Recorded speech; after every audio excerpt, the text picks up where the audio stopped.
30, 40, 100 tonnalik pritsepli so'ragan akalarimiz uchun tayyor 25-yildagi UzAvto treyler bilan va savmesni ishlangan yangi salafan. Hozirda sotuvda tayyor. Oq va qora ranglari. Hozirda tayyor 3 mosli bo'ladi. Mana hammasi qo'sh balonli sotuvda tayyor. Mana oq rangi ham bor. Qora rangi 100 tonnalik, 80 tonnalik va 70 tonnaliklar. Hozirda sotuvda tayyor. Pritsep, panar, tentovka va tirkalon so'ragan akalarimiz shu. Undan tashqari bizda mashina tashuvchi avtovozlarimiz, tigachlarimiz ham bor. Mana tigachlarimiz Gempal brendida bo'ladi. Tigachlarimizga faqat shu modeldagi tigachlarimizga rassrochka ham bor. Undan tashqari avtovozimiz bor. Avtovozimizga keladigan bo'lsak, bitta bir reysda bemalol 8 ta mashinani bemalol torta oladi. Sig'adi, katta yuk mashinalarini ham bemalol tashiy oladi. Tentovkalarimiz va o'rtoqlarimiz har doimgidek sotuvda tayyor.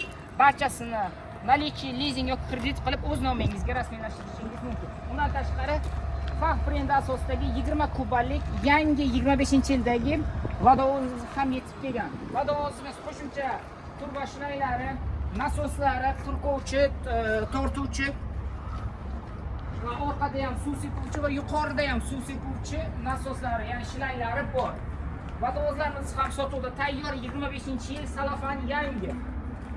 Bundan tashqari bizdan ko'pchilik arzonroq bortovoylar yo'qmi deydiganlar, masalan, laboni puliga deydigan akalarimiz shuni ham bor variantimiz.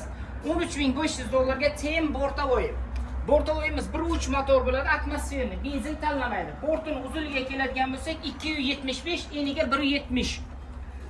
Gurza podiyomimiz 1 tonna 100 kitobida yozilishi.